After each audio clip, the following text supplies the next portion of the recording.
Hi friends, welcome to JavaScript in Telugu. ఈ ట్యుటోరియల్లో భాగంగా నేను మీకు జావాస్క్రిప్ట్ గురించి చెప్పబోతున్నాను.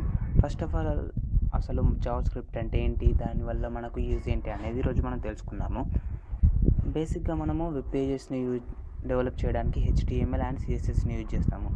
బట్ మనము HTML యూజ్ చేసి వెబ్ పేజెస్ని డెవలప్ చేసినప్పుడు అవి ఓన్లీ స్టాటిక్ వెబ్ పేజెస్ మాత్రమే వస్తాయి. అంటే అందులో ఉన్న కంటెంట్ అనేది ఎలాంటి మోడిఫికేషన్ జరగదు. బట్ అలా కాకుండా మనకు బేస్డ్ ఆన్ యూజర్ రిక్వైర్మెంట్, అంటే మన ఏదైనా ఒక యూజర్ ఎంటర్ చేసిన డీటెయిల్స్ని బట్టి అందులో ఉన్న కంటెంట్ అనేది మోడిఫై అవుతే దాన్ని మనము ఇంటరాక్టివ్ వెబ్ పేజెస్ అంటాము. మనము జావాస్క్రిప్ట్ని యూజ్ చేసి ఇంటరాక్టివ్ వెబ్ పేజెస్ని డెవలప్ చేయగలము. ఫర్ ఎగ్జాంపుల్, ఇప్పుడు మీకు ఈజీగా అర్థం కావాలంటే నేను ఒకటి చెప్తాను. మీరు ఏదైనా రిజిస్ట్రేషన్ పేజ్ ఓపెన్ చేసినప్పుడు అందులో మీకు కన్ఫర్మ్ పాస్వర్డ్ అని టూ ఫీల్డ్స్ ఉంటాయి కదండి. ఫస్ట్ పాస్వర్డ్లో మీరు ఒక పాస్వర్డ్ ఇచ్చి అండ్ కన్ఫర్మ్ పాస్వర్డ్లో అదే పాస్వర్డ్ కాకుండా డిఫరెంట్ పాస్వర్డ్ ఇచ్చినప్పుడు మీకు వెంటనే కింద ఒక రెడ్ లైన్లో password and confirm password are not matched అని ఒక ఎర్రర్ చూపిస్తుంది. సో ఇలాంటివి అంటే మీరు ఒక పేజ్ని సబ్మిట్ చేయకముందే మీరు వెంటనే ఎంటర్ చేయగానే డీటెయిల్స్ అనేటివి అందులో ఏదైనా మాడిఫికేషన్ జరిగితే దాన్ని మనం ఇంటరాక్టివ్ వెబ్ పేజెస్ అంటాము. సో ఈరోజు మనము అలాంటి వెబ్ పేజెస్ని జావాస్క్రిప్ట్ని యూజ్ చేసి డెవలప్ చేయగలము. బేసిక్గా 4 అడ్వాంటేజెస్ ఉన్నాయండి మనము జావాస్క్రిప్ట్ని యూజ్ చేసి డెవలప్ చేయడం వల్ల వెబ్ పేజెస్ని. సో ఈరోజు మనం దాని గురించి తెలుసుకుందాము డీటెయిల్గా. ఫస్ట్ ఆఫ్ ఆల్ వచ్చేసి క్లయింట్ సైడ్ వ్యాలిడేషన్ అండి. నేను ఇంతకుముందు చెప్పాను. ఇప్పుడు మన password and confirm password enter చేయగానే అవి డిఫరెంట్గా ఉంటే మనకు వెంటనే ఎర్రర్ వచ్చేస్తుంది. సో ఇలాంటివి క్లయింట్ సైడ్ వ్యాలిడేషన్ అంటారనమాట. అండ్ అలా కాకుండా ఇప్పుడు ఫర్ ఎగ్జాంపుల్ మీరు కొన్ని రిక్వైర్డ్ ఫీల్డ్స్ ఉంటాయి, అంటే మ్యాండటరీగా ఏదైనా ఒక డేటాని కంటెంట్ని అందులో ఎంటర్ చేయాలి అని ఉంటాయి కదండి. ఇప్పుడు for example me enter your name అన్న కాడ మీరు నేమ్ ఎంటర్ చేయకుండా ఖాళీగా వదిలేశారనుకోండి, దిస్ ఫీల్డ్ ఈజ్ మ్యాండటరీ అని వచ్చేస్తుంది. సో అలాంటివి అలాంటి వాటిని మనము ఇంటరాక్టివ్ వెబ్ పేజెస్ అంటాము. అంటే మన యూజర్ని బట్టి యూజర్ ఎంటర్ చేసే కంటెంట్ని బట్టి మనకు వెబ్ పేజ్లో కొన్ని చేంజెస్ జరిగితే దాన్ని ఇంటరాక్టివ్ వెబ్ పేజెస్ అంటాము. దాన్ని మనం జావాస్క్రిప్ట్ని యూజ్ చేసి డెవలప్ చేస్తాము. అది వచ్చేసి ఫస్ట్ వన్, అండ్ అది క్లయింట్ సైడ్ వ్యాలిడేషన్ అంటారు. అండ్ సెకండ్ వన్ వచ్చేసి dynamic drop down menus. And దీని గురించి మీకు తెలిసే ఉంటుంది. అండ్ ఇంకా ఈజీగా మీకు అర్థం కావాలంటే ఇప్పుడు ఫర్ ఎగ్జాంపుల్ మీరు రిజిస్ట్రేషన్ పేజ్ ఓపెన్ చేసినప్పుడు అందులో మీ అడ్రస్ ఎంటర్ చేయాల్సి ఉంటుంది కదండి. అంటే కొన్నిట్లలో డ్రాప్ డౌన్ మెనూస్ ఇచ్చే ఉంటాడు ఆల్రెడీ. అయితే ఫర్ ఎగ్జాంపుల్ ఇప్పుడు మీరు ఇండియాని సెలెక్ట్ చేసుకున్నారు అనుకో, కంట్రీ ఇండియాని సెలెక్ట్ చేసుకొని దాని కింది లైన్లో సెలెక్ట్ యువర్ స్టేట్ అన్న ప్లేస్లో మన స్టేట్ని సెలెక్ట్ చేసుకునే టైంలో అందులో ఉన్న డ్రాప్ డౌన్ మెనూస్లో ఓన్లీ ఇండియాలో ఉన్న స్టేట్స్ లిస్ట్ మాత్రమే చూపిస్తుంది.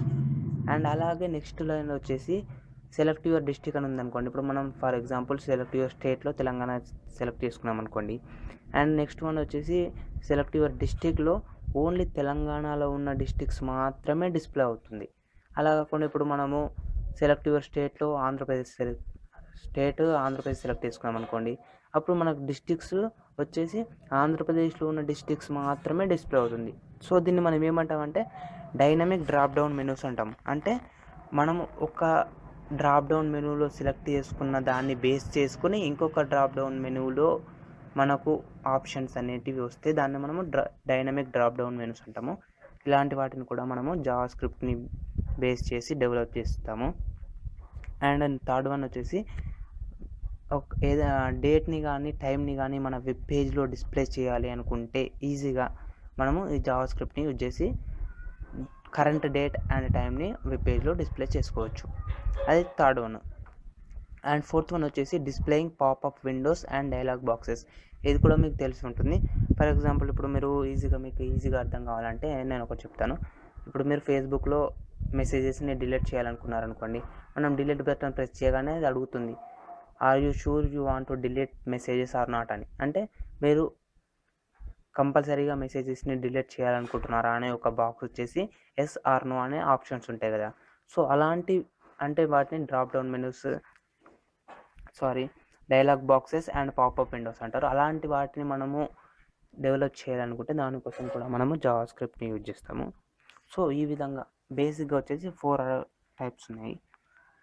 ఈ 4 టైప్స్ కోసం మనము జావా స్క్రిప్ట్ని యూజ్ చేస్తాము. అందులో వచ్చేసి client side validation, and second one వచ్చేసి dynamic drop down menus, and third one వచ్చేసి displaying date and time, and fourth one వచ్చేసి displaying popup windows and dialog boxes. So ఈ విధంగా మనము ఇంటరాక్టివ్ వెబ్ పేజెస్ని డెవలప్ చేయాలి అనుకుంటే దానికోసం మనం జావా స్క్రిప్ట్ని యూజ్ చేస్తాము. అండ్ దీనికి సంబంధించిన ఈచ్ అండ్ ఎవ్రీ ఫీచర్ గురించి మనము నెక్స్ట్ పార్ట్స్లో డీటెయిల్గా తెలుసుకుందాము. ఇది ఓన్లీ ఇంట్రడక్షన్ కాబట్టి నేను దీనికి సంబంధించిన ఇంట్రడక్షన్ గురించి మాత్రం చెప్తున్నాను. అండ్ దీనికి సంబంధించిన మ్యాటర్ మీకు కావాలి అనుకుంటే నా బ్లాగ్ స్పాట్లో చూసుకోవచ్చు.